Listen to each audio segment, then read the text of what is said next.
All right, I want to welcome everybody to this week's Saturday LaRouchePAC class. I'm Susan Kokinda, and tonight I think we are going to get quite a earful from Barbara Boyd on the man behind the curtain, in reality, actual functioning president of the United States. This couldn't come at a more appropriate moment because, of course, this week, we saw the fourth indictment drop. I think it was Alan Dershowitz who said, 4 bananas, now you have a banana republic. This one was the most clownish of all in terms of the people running it, the content of it, and how it will probably play out. But of course, it underscores the fact that the enemies of this nation, the enemies of Donald Trump, the MAGA movement, they're going to stop at nothing. They can't stop. They know that their system is at stake, that if Donald Trump comes back into the presidency in January of 2025, he will set about dismantling their globalist system with a passion probably far, far greater than he carried when he came in 2017. What Barbara is going to discuss tonight is the deep apparatus embedded in our government and in various political layers that are carrying out this attack. Now, this also underscores the importance of the petition which we are circulating to stop the prosecutions of Donald Trump, which focus on the proposals that have come forward from various congressmen, including Congressman Matt Gaetz, to number one, defund the special prosecutor, Jack Smith. And numbers of congressmen have stepped forward, either with individual pieces of legislation, like Congressman Ogles from Tennessee, or by just saying, we're going to hold up the funding for any continuing resolution in Congress until you defund the special prosecutor's office. That's something that Texas Congressman Ronnie Jackson is proposing. Our petition backs up those initiatives. It backs up the proposal, which is no more than a proposal, that Merrick Garland, the head of the Department of Justice, the Attorney General, that impeachment proceedings begin against him immediately. It also calls on state action against the state prosecutions. And happily, since the indictments on Monday in Georgia, a state representative in Georgia, I believe his name is Colton Moore, is pushing for the convening of a special session of the Georgia State Legislature to launch impeachment proceedings of the prosecutor there, Fani Willis. So our petition is beginning to, I think, gain steam. We're seeing that there are political leaders in this country who will respond appropriately. We have to kick the rear ends of every single Republican, especially, that we can find. And many of them are in their home districts this week because it is the August recess. And we encourage everybody on this call to get out there, find their congressmen, especially the Republicans, and confront them. Will you shut down the special prosecutor's office? Will you join in the fight to stop this unbelievable assault against the United States Constitution and Republic, which is the implications of why and what they're doing to Donald Trump? So I will post in the chat the link to the petition. I'm sure that everybody participating live tonight has probably already signed it, but I certainly want to encourage new viewers who may be watching this subsequently to use the link that we will put we will include with the description of this video, and circulate this very, very, very broadly. We want to build up a juggernaut of support for this before Congress comes back into session in the middle of September. So I do want to turn it over to Barbara. She's got a tremendous amount of intelligence and, I would say, marching orders to present. But I want to just say one other thing for people who may be joining us for the first time or only recently have come to know us. Barbara is one of the nation's leading veterans in the fight against what we now call the deep state.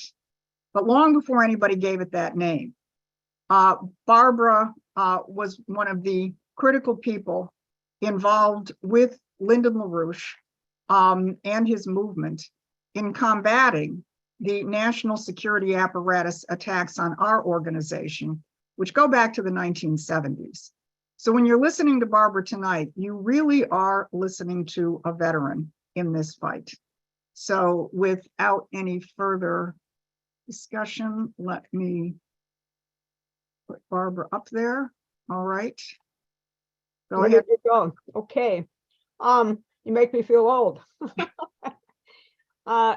On August 7th, Lee Smith, who's an investigative journalist in Washington, D.C., and the journalist who was picked by Devin Nunes and Kash Patel to document how the House Intelligence Committee actually scoped out, figured out, and destroyed the Russiagate myth being used against both Donald Trump and Russia at the beginning of his presidency.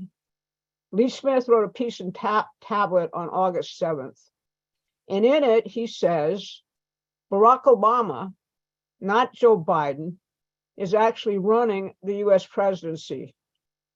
Now, a lot of people have wondered as they watch Biden stumble upstairs of airplanes, talk to the curtains in the White House, not know for a second where he is or what he's doing, having cue cards given to him as to how to walk or talk. Everybody's been saying, well, who is actually running? And Smith and the stuff that I began to explore after he laid out his thesis in this piece actually proves that it is Obama, and that, you know, Barack Obama, in terms of the coup against Donald Trump, which commenced in 2015, when he walked down the stairs for the first time, the famous walk down the escalator at Trump Tower. It was Barack Obama who flipped the switch, the on switch, on the deep state apparatus, which has been in an insurrection against Trump and his MAGA movement ever since then. He's not saying that Barack Obama was personally visiting the administrative and intelligence state bureaucrats and Silicon Valley and hedge fund billionaires who both ran and financed the coup, or that he went to the Queen of England and got her on board for what was planned, although Elizabeth and her secret services, and later the new King Charles, are very much involved. He's saying that the President of the United States has to flip the switch to on for the types of activities we're now seeing and have seen. In the LaRouche prosecutions, we learned that these types of things are authorized and sanctioned through the office of the president by something called Executive Order 12333. That is a presidential power to mobilize the entire whole of state, as they call it now, to do all sorts of things which would otherwise be quite illegal. So that's all tied up again to Executive Order 12333, which the president has to use. There's various other protocols between the United States, the UK, and the other members of Five Eyes and NATO, which are secret protocols which the President of the United States, and only the President of the United States, can mobilize under emergency conditions. Similarly, as we get into COVID and the other types of ongoing emergencies we've had, most certainly the secret protocols which only the President of the United States and those under him in the case of emergency work under, called continuity of government, come into play. Now, if you know something about the last 3 decades of US history, Smith's conclusion may startle you, but the evidence is there if you know where to look. That's what I'm going to talk about tonight. The most important clue for me as to why Smith is right is the complete silence in all the coverage, mainstream and conservative media alike, Department of Justice internal and congressional investigations of the coup alike, and special counsel investigations alike, covering up the roles of Barack Obama, the CIA, the British government and its deceased queen and new king, the roles they played in the coup, which is still ongoing, against the 45th president of the United States. All of these people want you to focus on Hillary Clinton, the FBI, the DNC, and maybe if you're kind of sophisticated, you can talk about George Soros in terms of current political realities. If you're a brainwashed lefty, a compromised Democrat, or an unfortunately ignorant young person who's never had the opportunity to learn or examine actual history, deprived of any real education about what it means to be an American, you're supposed to view this ongoing disintegration of our republic as the righteous retribution for the evil of the white Western European male come to power in its true, most vile expression yet, namely that renegade 45th president of the United States, hailing from that awful suburb, Queens, New York.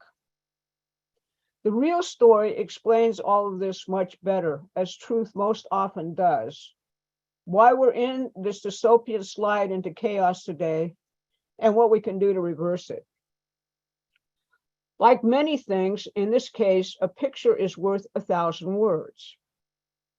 Here is Barack Obama returning for the first time to the White House during the Biden presidency.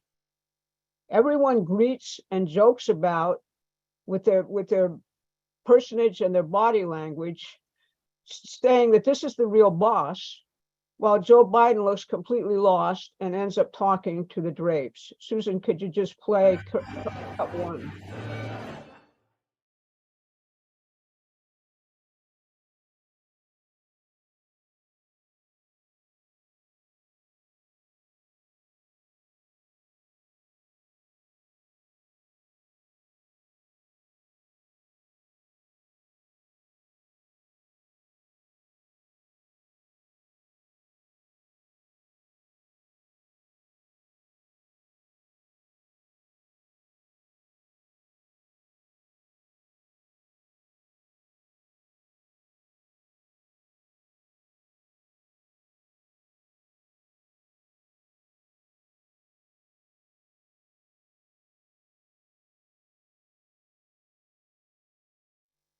So as I said, a picture is worth 1,000 words. On June 27th, the New York Times tells us Obama returned to the White House for lunch and told Biden, if you know how to read the smoke signal type messaging the New York Times sends to its most diligent readers, that Trump seriously looks unbeatable without Barack's undying loyalty and ability to campaign for Joe, which he's now going to do.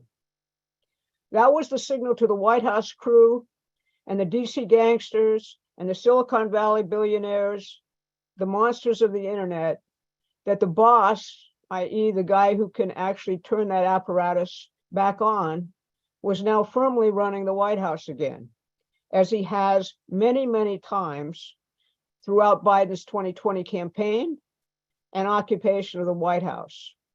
But we're getting a little bit ahead of ourselves. Just who exactly are Obama, Barack Obama, and Joe Biden? Millions and millions and millions of pages of inks and millions of forests of trees have been cut down to explain all of this to you, most of it completely false. On April 12, 2002, Lyndon LaRouche took up a theme in the post 9/11 world, which was to preoccupy him throughout the coming 15 years. That was the parallels between the incompetent and delusional thinking of Washington's political class with that of the late stage Roman Empire, a path in which delusion, depravity, and narcissistic preoccupation led to total destruction. Susan, please put up cut 2. Here's what he had to say. There are a lot of things you could say about All right, we ready for this? Yeah. that. You know, I said that essentially when you have the case of Larry Summers and Geithner, I described that as Mephistopheles and his Faust. That's essentially what it is. They're both fakers. Now, you say Larry Summers would say this, if you saw him speaking. That's what he does. He first funny things with gestures. He goes into a whole business of gestures intended to intimidate and distract the audience. While you look at it, what he's saying nothing. The whole thing is a fraud. No, it's true. But you've got to understand the other thing. That when you criticize the president, you've got to see clearly, as it became very clear to me when I saw the evidence, this guy is a Narcissus case. Specifically, he maps in history on the profile of the Emperor Nero, who was put into power by his mother, who he later killed, who was educated by Seneca, who he tried to kill in several successive ways before the job was finally done, and who understood nothing. A true Narcissus case, like Nero, is not concerned with reality. He's concerned with his illusion. He lives really in a fantasy life. And the only way you can deal with him as president, and I've indicated what the problem is about removing him as president, but you have to put him in an environment where the environment refuses to allow those games to be played. You stick in a position. See, he's not unintelligent. He's got the mechanism of intelligence, but he has no moral criteria. That is the Narcissus case, like an Emperor Nero, has no intrinsic moral character. Yet what they have, the Narcissus has a self-image. And what he tries always to do is not to avoid collision with the self-image, as he's crafted it. So he wants to see himself as always powerful, a genius, everything else. He's a guy who's a quick study. He's a facile asset. A quick study. He's a chameleon. And you imagine, what does a chameleon think about himself when he's going through what does a chameleon think when he's standing on a Scotch plaid? And that's your problem with this type of person. This guy is very specific type of personality. All the evidence is conclusive. You don't have to get into anything more than we know now. It's there. This is a Narcissus which maps onto the image of a Narcissus type, such as the Emperor Nero. If you keep him in the way he's being kept in now, he's going to be that type. That's where he's going. That's what his character is showing you. If, on the other hand, you put him in a position where he's treated as a boy, who's allowed to play certain games but not others, then he will wait until he has his opportunity to strike, as Nero would strike. So to deal with the problem, you have to worry not about, you worry about sometimes too much the same wrong things. I understand the anger. But you have to worry about our institutions of the presidency, which is what I worry about. As long as he's in control of his position with that retinue on which he depends. Remember, he depends on a very specific group of people, which is identified essentially by the Time magazine report. That's his personality. That's the truth. You are who you eat. You are what you're fed to be. He's fed to be a Narcissus type of this type. Don't feed him. Don't feed the disease. And he's forced then to attempt to assimilate himself into a position where he's credible. Remove the credibility of the other thing. Because our problem is that we're not governed. This nation is not governed. There's been a total breakdown of the government of this nation under this jerk we had for two terms. Fortunately, we escaped the other great danger, a Gore. A Gore as president would be the worst possible affliction you could imagine. You've got a slime ball as a narcissus. I mean, that would be really something bad. So the point is we should not focus too much on the personality. We have to focus on the personality from a clinical standpoint. But our concern is the fact that we don't have a government. Look at all these senators. People ask questions today. Look at others who are comparable to that. What's the characteristic of it? They're not asking the question. How do you get a government to replace non-government? What kind of a government do we require to deal with this situation? They're like dealing in a debater's club kind of situation, on the terms posed of the questions posed, not dealing with the reality. My concern is we don't have a world system in which humanity can live. We don't have a U.S. government on which this nation can live. I don't give a damn about Obama or anybody else as an individual in that sense. I'm concerned about this nation. I'm concerned about the future generations of humanity. And the great threat is not Obama. You're not going to find a scapegoat and solve your problem. The real problem is this nation does not have a capability of self-government. And I'm determined to try to find a way to create the competence of self-government. Europe has no competent self-government. Russia has a self-government crisis. China has a self-government crisis. India doesn't have a big export business, or it doesn't have a big self-government problem.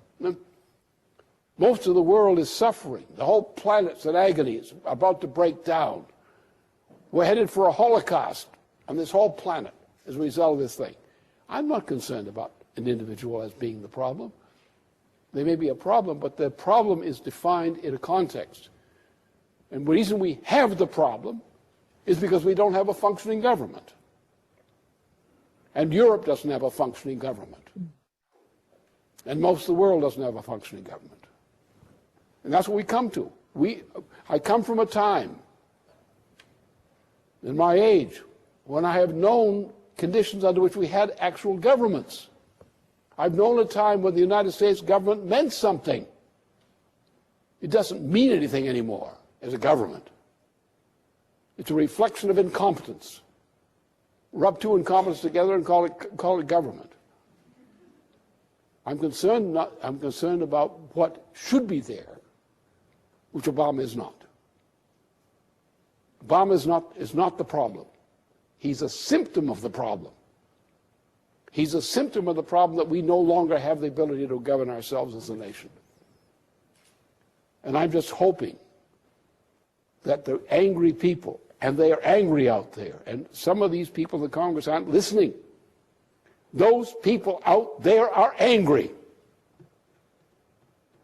The 80% of the population out there is angry. They have no future, and they know it. And they're angry about it. And people in positions of leadership aren't concerned about that. They're concerned about what the rich feel, or what the would-be rich feel. Not about the nation, not about humanity. They don't give a damn about Africa. They'll talk about how they're pro-African. Bunk. I'm involved in Africa. They're not there. Look at our own country. They're not there. They don't care. What about the people who are losing health care in the United States? Do you know how many deaths that means? Do you know what kind of suffering that means? What's being done about that? That's your problem. Take all these problems of this type, the economic problem, the healthcare problem, the education problem, the drug problem. What does it all add up to? One thing: we don't have a government. We have an administration of some foreign power, probably from Mars or someplace like that.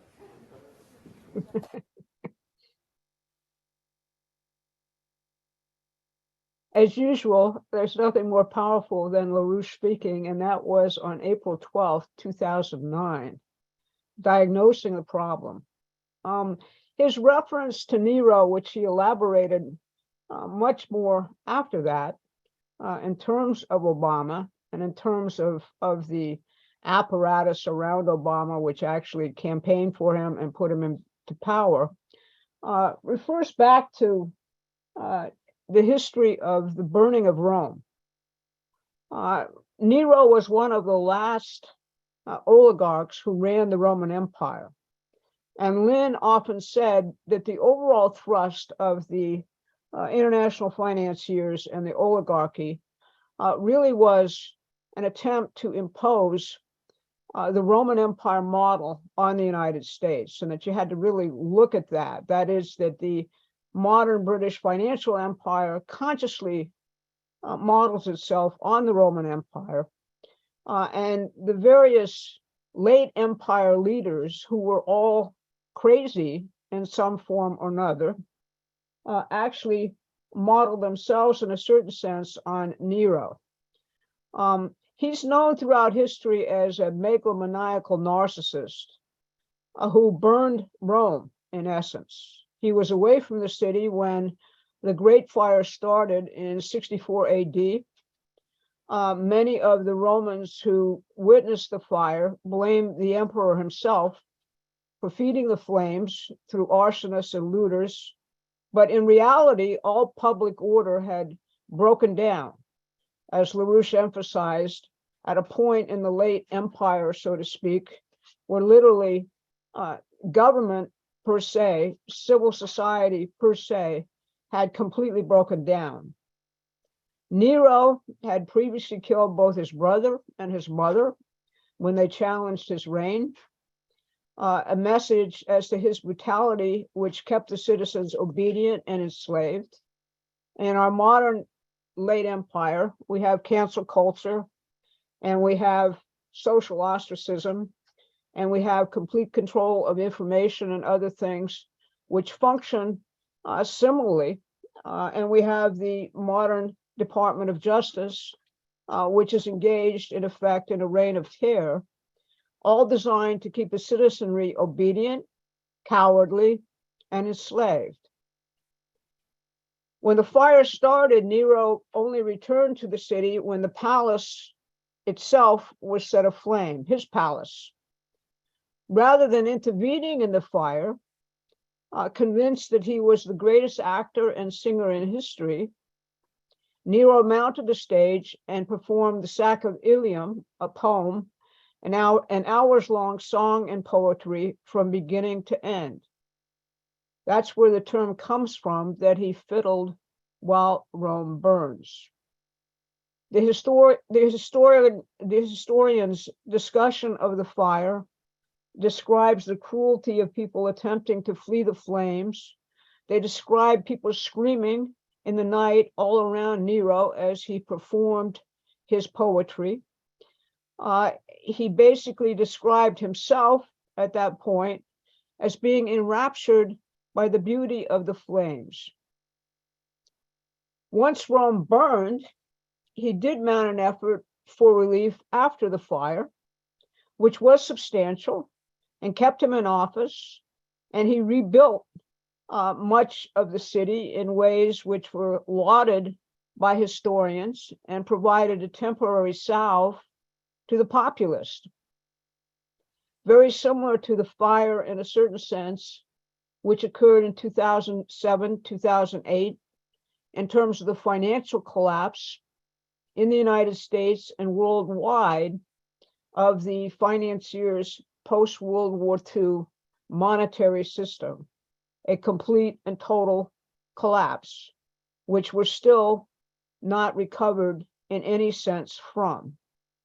Out of that collapse, after all, came the zero interest rate policy of the Federal Reserve and the vast shifting of huge amounts of wealth away from, in a final sense, the working and middle classes of the country and into a modern oligarchy, that which changed the very demographics of the Democratic Party away from the party of workers and the party historically of the poor and the dispossessed, and into a party as imagined by Obama and his friends of the very rich, the upper middle classes, the professional classes, and the college campuses.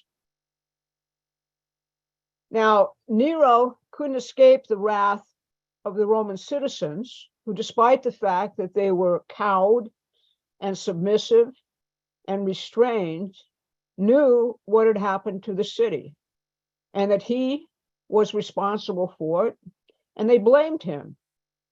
And like any narcissist who loses, Nero lashed out with uncontrollable fury.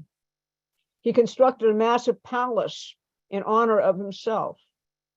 All semblances or resemblances to Barack Obama's Martha's Vineyards digs and the billionaire bash for his 60th birthday party, where his Hollywood friends and Silicon billionaires danced barefaced, while servers labored in masks, are purely coincident here. Nero's subsequent reign was characterized by robbery from public funds of huge magnitudes and murders of his opponents.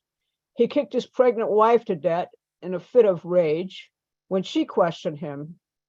He found a young man, Sporus, who resembled her, had him castrated and married him. At the same time, he himself served as the homosexual wife to Pythagoras. I'll just leave that there. The metaphors for me, the comparisons, as LaRouche indicated, are not one-to-one, but certainly have a resonance. Now, the historian David Garrow wrote a 650-page account of Obama and his presidency, which with laborious and tedious documentation set forth exactly Lyndon LaRouche's conclusion about Barack Obama. He is a narcissist of such degree as to disqualify him from actually leading the American people. He is, as LaRouche said, an extremely talented orator, prone to soaring and moving rhetoric, which moves people enormously, particularly as he was represented as America's triumph over its legacy of racism.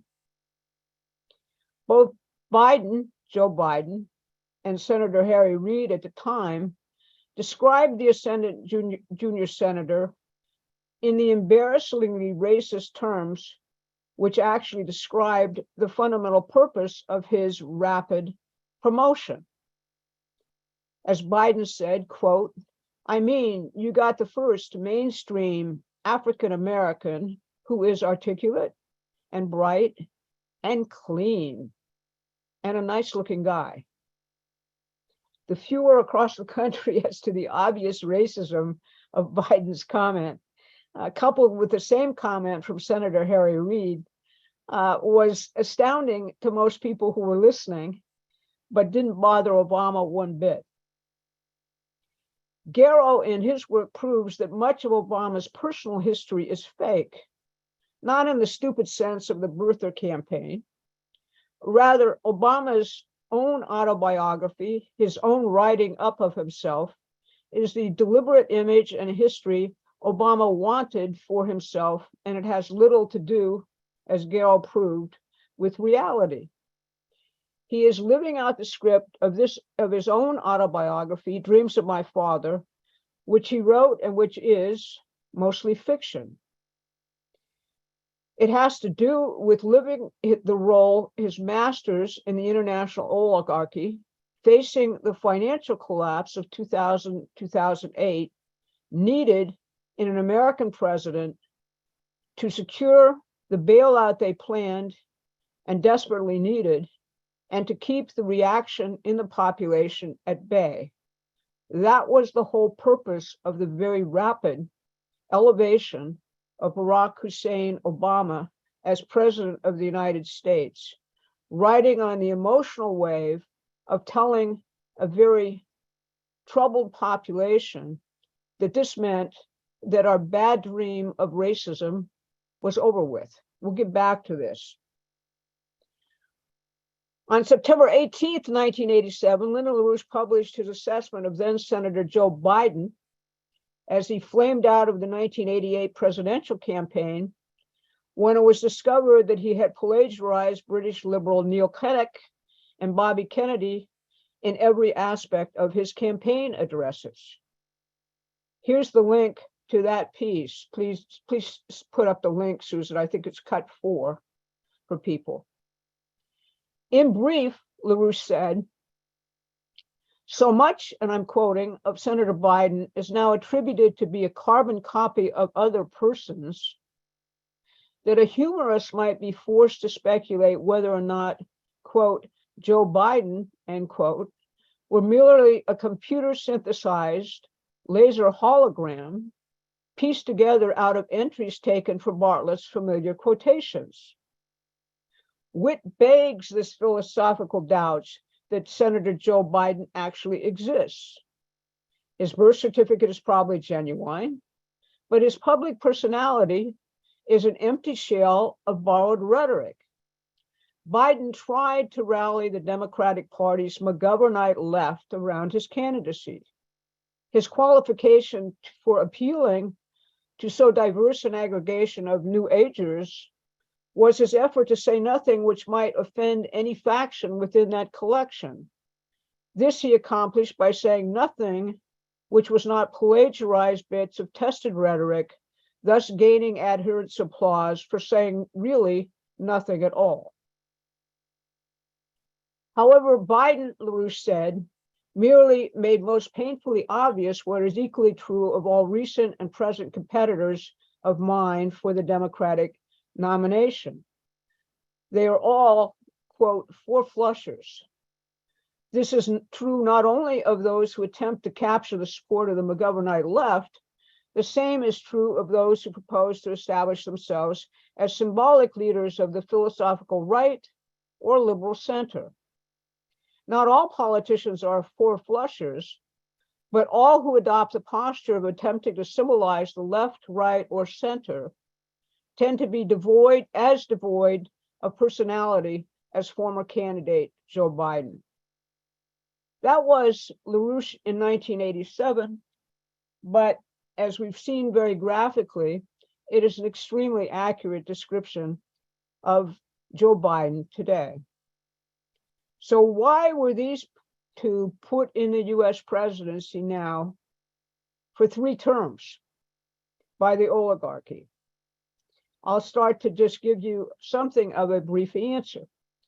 In 2007, 2008, the financial empire built by the modern British financial empire since August of 1971, and Nixon's taking the US and the world off the gold reserve monetary system and embarking on the reign of speculative finance from which we have not recovered ever since, that empire collapsed in a fundamental way, completely and totally.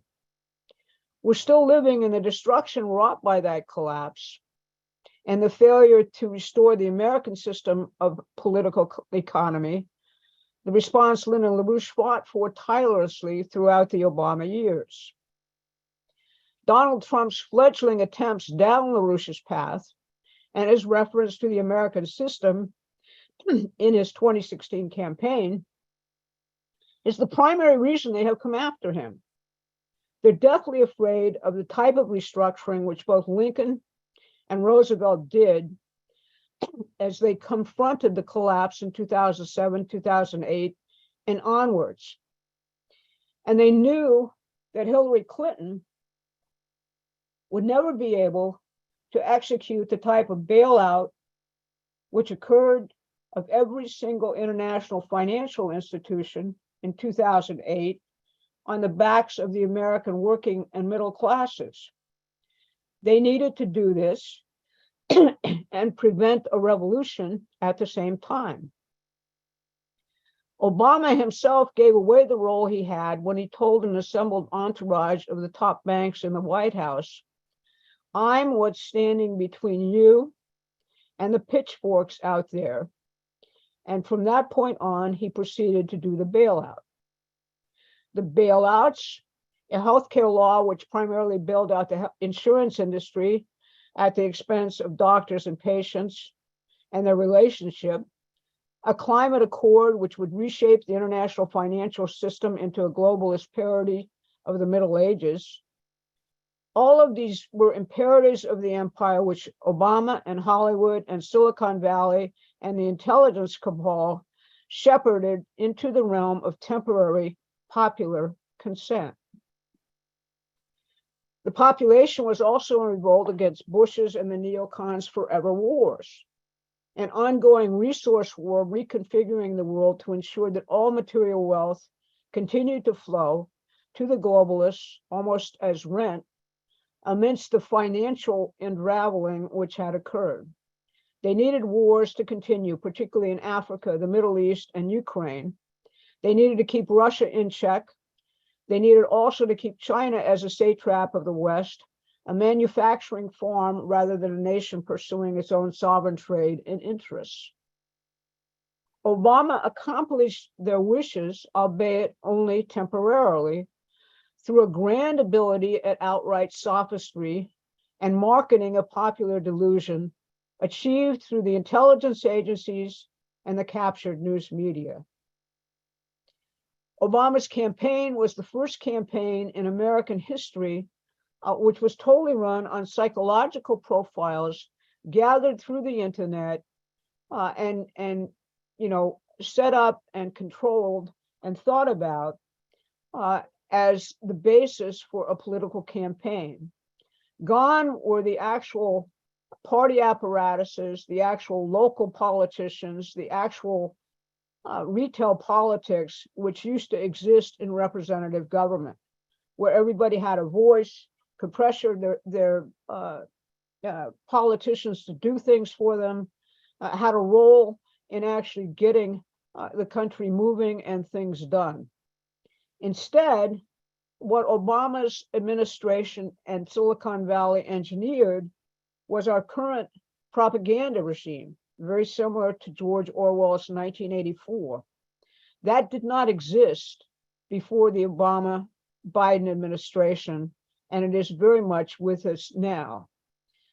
The only difference between Barack Obama's actual deeds in terms of accomplishments and other things and those of the Bush-Cheney administration was Obama's image, his ability to sell people on the idea that, hey, it's me.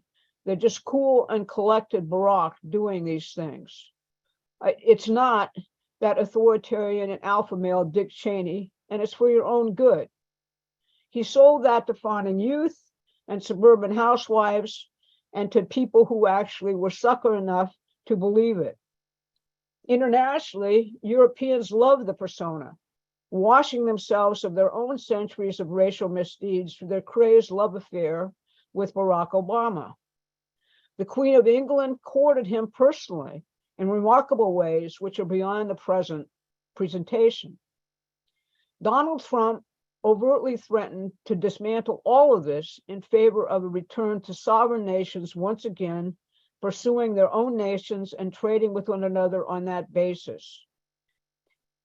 He threatens and threatened to vanquish all of this by returning power in the normal sense to the people, because he listens to them, he sees them, he recognizes them. He's not selling a myth. He is authentic. Now, in the Biden administration, Biden and Obama administration, Joe Biden was the ideal conduit for a central tax of governments, since Obama didn't have the patience to actually do any of it. With Harry Reid, Biden coordinated deal-making in the Senate and the House based on his long habitation there. He coordinated relations with the military-industrial complex based on his long chairmanship of the Senate Foreign Relations Committee, and the associated graft flowing within that post from foreign governments, NGOs, think tanks, and other private traitorous pods of influence on the Potomac. All of this went up in flames in 2016 because the American people caught on to the fakery. They wanted a real president who would listen and act on their behalf. The great collapse of 2008 had stolen their future, and they wanted to rebuild it. Donald Trump called that out and swore he heard them. Hillary Clinton, now running, only vowed more of the same. She tried to be the female version of Barack Obama, something which was ultimately quite repugnant. Now, that gets us to what Lee Smith was talking about in terms of the coup and Obama's control of Biden. There was a whole book written about Obama and Biden in 2022 called The Long Alliance, The Imperfect Union of Joe Biden and Barack Obama. It's written by Gabrielle Di Benedetti, the national correspondent of New York Magazine. Showing the sensitivity about this topic, i.e. that Biden is a non-feature and Obama is really in control, the whole book is a meticulous 421-page cover-up. Through the scrupulous detail he provides, as often happens with some of these things, he proves that Obama and Biden really dislike each other, and pragmatism and convenience, as envisioned by Senator Harry Reid, is what led to their political shotgun marriage. He didn't set out to prove that. He loves both of these artificial creatures and hates Trump. But his evidence accumulated in the book just demonstrates this fact irrefutably. In the book, he demonstrates that Barack Obama intervened repeatedly in the 2020 Biden campaign, using his people, his levers in Silicon Valley, his media contacts to take over Joe Biden's flagging efforts and bring them to fruition. Obama never left DC following Trump's victory, and after a short and very indulgent vacation with his Hollywood friends, he remained at an office in DC, which he set up, and worked out of his house in Claremont, the rich district of the district. This author does not cover in any respect his role in the Democratic coup against Trump, but if Congress were to look here, they would find a gold mine of subversion. Of that, I am very sure.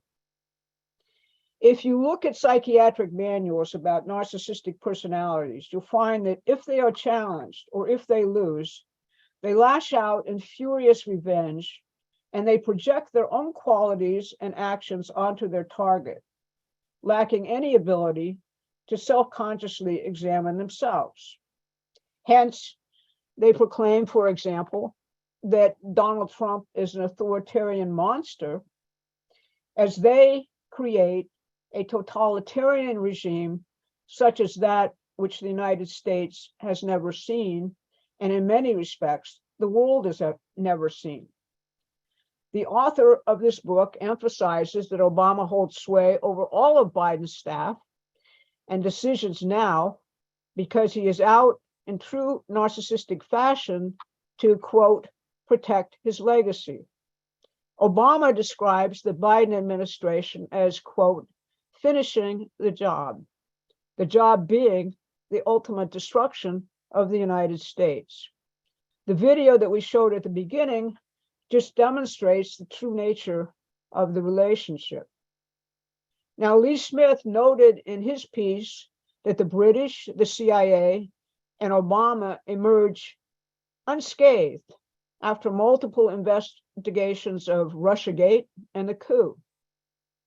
But the early aspects of the coup, the initial demand from the British government to stop Trump in 2015, issued to John Brennan, the outsourcing of key operations to British soil and British intelligence networks against Mike Flynn, Paul Manafort, George Papadopoulos, and Carter Page in the spring of summer of 2016, spying on Trump through GCHQ and the British and/or Ukrainian role in the bogus hack of the DNC, the MI6 province of the dirty Christopher Steele dossier, all point to a very different sourcing than the evil and scheming little brain of one Hillary Rodham Clinton.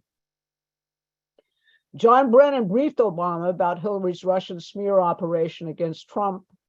They then proceeded to put the entire US government behind it, starting with Harry Reid's media operations in the fall of 2016 about Trump and Russia.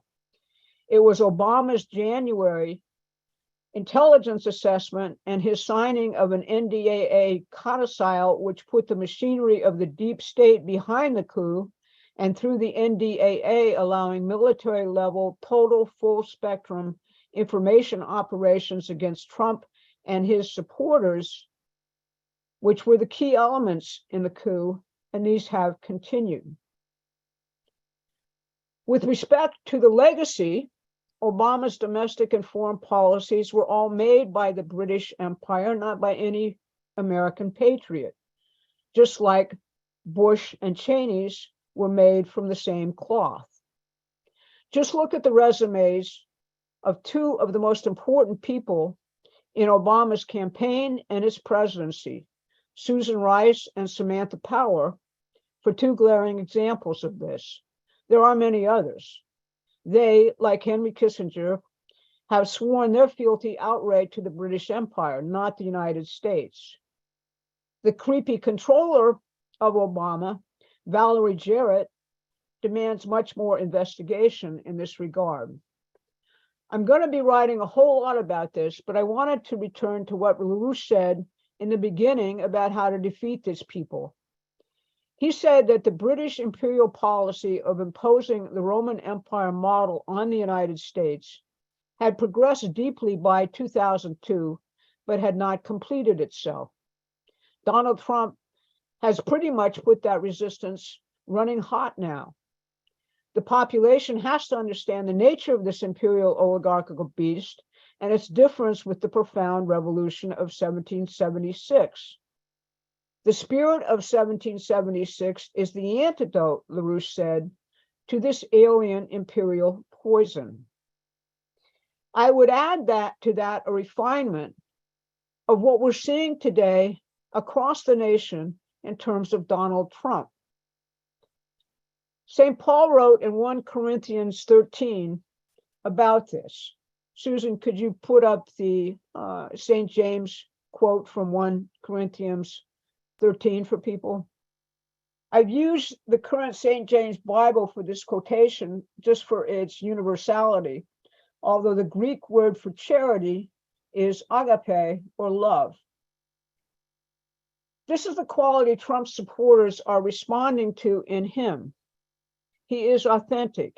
He hears them. He has dedicated his life to them and will put all of the riches which he has accumulated in the world aside for them. They loudly say they love him, and he returns that emotion to them in his various rallies. The attacks on him have driven this idea even further, inviting comparisons to Christ and other martyrs to empire and history.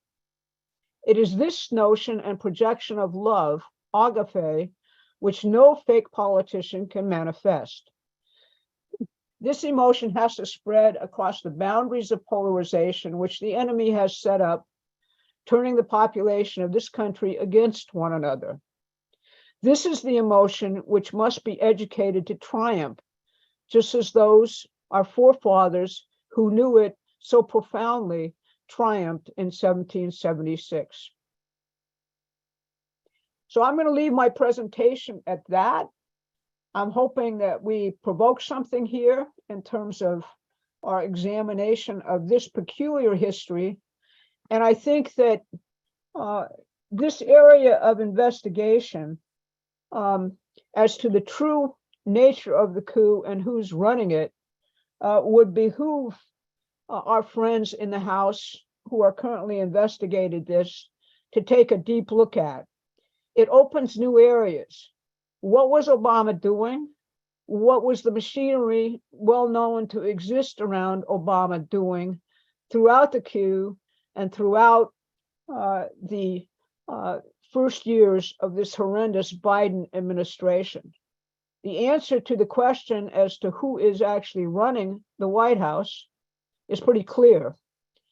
The answer to how we actually overthrow them, as LaRouche actually indicated, is also very clear. So I'll leave it at that, and hopefully we can have a pretty good discussion.